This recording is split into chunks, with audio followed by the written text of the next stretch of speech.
الحمد لله وكفى وسلام على عباده الذين اصطفى أما بعد فأعوذ بالله من الشيطان الرجيم بسم الله الرحمن الرحيم أفتطمعون أن يؤمنوا لكم وقد كان فريق منهم يسمعون كلام الله ثم يحرفونه من بعد ما عقلوه وهم يعلمون وإذا لقوا الذين آمنوا قالوا آمنا وإذا خلا بعضهم إلى بعض قالوا وتحدثونهم بما فتح الله عليكم ليحاجوكم به عند ربكم أفلا تعقلون أفلا يعلمون أن الله يعلم ما يسرون وما يعلنون آمنت بالله صدق الله مولانا العظيم وبلغنا رسوله النبي الكريم الأمين ونحن على ذلك لمن الشاهدين والشاكرين والحمد لله رب العالمين أفتطمعون أن يؤمنوا لكم وقد كان فريق منهم يسمعون كلام الله کیا بس تم امید رکھتے ہو اس بات کی کہ وہ یہ کہ ایمان لائیں گے تمہارے لیے، حالانکہ ایک گروہ ان میں سے ایسا ہے جو سنتا ہے کلام اللہ کو ثم یحرفونہ پھر اس کے اندر تعریف کرتا ہے من بعد ما عقلوہ اس کو سمجھنے کے بعد ہم یعلمون اور وہ اس کو جانتے بھی ہیں وَإِذَا لَقُوا الَّذِينَ آمَنُوا قَالُوا آمَنَّا اور جب ہم ملاقات کرتے ہیں ایمان والوں سے کہتے ہیں کہ ہم ایمان لائے وَإِذَا خَلَا بَعْضُهُمْ إِلَىٰ بَعْضٍ اور جب ان کا بعض سے جدا ہوتا ہے قَالُوا وَتُحَدِّثُونَهُمْ تو وہ کہتے ہیں کیا تم بیان کرتے ہیں ان کو بِمَا فَتَحَ اللَّهُ عَلَيْكُمْ لِيُحَاجُّوكُمْ بِهِ عِندَ رَبِّكُمْ اس بات کو کہ فتح دے گا اللہ تعالیٰ کو تم پر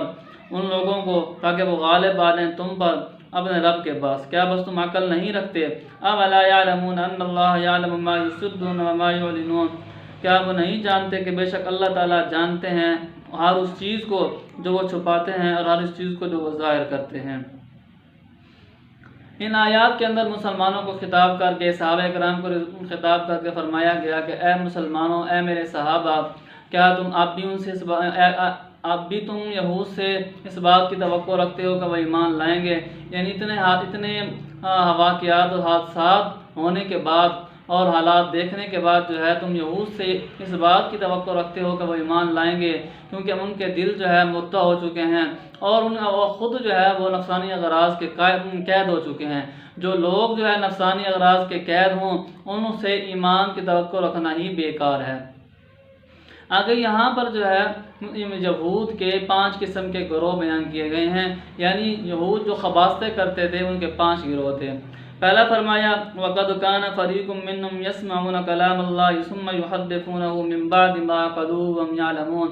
یہ گروہ جو تھا احبار و رہبان تھا، یعنی یہود کے جو پیشوا تھے وہ سب سمجھتے تھے کہ رسول اللہ صلی اللہ علیہ وسلم آخری پیغمبر ہیں اور جتنی بھی صفات تورات کے اندر ایک آنے والے پیغمبر کے بارے میں بتائی گئی ہیں وہ ساری کی سارے رسول اللہ صلی اللہ علیہ وسلم کے اندر پائی جاتی ہیں، لیکن ان سب کے ہونے کے باوجود وہ جو ہے اس کے اندر تعریف کرتے تھے اور رسول اللہ صلی اللہ علیہ وسلم کی اوصاف کو اس کتاب سے ختم کرنے کی کوشش کرتے تھے، اور یہ نہیں تھا کہ یہ ان کی غلط فہمی تھی بلکہ وہ اس کو جانتے تھے سوچ سمجھ کر اور جو ہے دانستہ طور پر جو ہے یہ کام کرتے تھے۔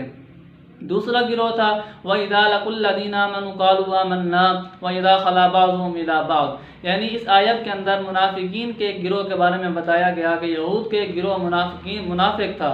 کہ جب وہ مسلمانوں کے اقتدار کو بڑھتا ہوا دیکھتے، مسلمانوں کی ترقی کو دیکھتے کہ مسلمان غلبہ پا رہے ہیں اور ہمارا بس نہیں چل رہا، مجبور ہو کر وہ اس مسلمانوں کا لبادہ اوڑھ کر اسلام قبول کر لیتے منافقانہ طور پر اور اسلام اور مسلمانوں کی خوشامد کرنے کے لیے اور جو ہے اپنے اسلام جتلانے کے لیے کہ ہم مسلمان ہو چکے ہیں، اور ان کو یہ مسلمانوں کو بتاتے کہ بھائی تورات کے اندر رسول اللہ صلی اللہ علیہ وسلم کے اوصاف بیان کیے گئے ہیں۔ تو جب یہود کے سرداروں کو یہ پتہ چلا کہ بھئی کچھ لوگ ایسے ہیں جو جا کر وہاں ان کو بتاتے ہیں کہ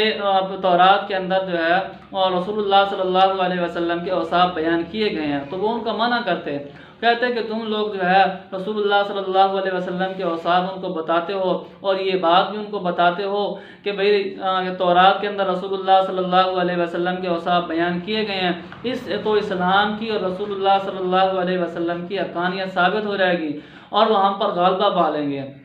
تو اللہ تعالیٰ نے فرمایا کہ بھائی یہ جو لوگ بدکار ہیں اور مکار ہیں، چالاکیاں کرتے ہیں، ایسے لوگوں کو اسلام کی دعوت دینا جو ہے یہ بیکار ہے۔ ان سے اسلام کی دعوت، اسلام قبول کرنے کی توقع رکھنا بیکار ہے۔ آگے فرمایا اولا یعلمون ان اللہ یعلم ما یسرون ما یعلنون، یہ جو دو رخا رویہ کرتے ہیں، یعنی مسلمانوں کو کچھ کہتے ہیں اور اپنے سرداروں کے بعد جا کر کچھ کہتے ہیں، یا وہ جو کتاب کے اندر تعریف کرتے ہیں، کیا وہ یہ سمجھتے ہیں کہ ہمیں اس بات کا علم نہیں ہے؟ ہمیں سب کچھ پتہ ہے، جو وہ ظاہر کرتے ہیں اس کا بھی پتہ ہے اور جو وہ چھپاتے ہیں ہمیں اس کا بھی پتہ ہے۔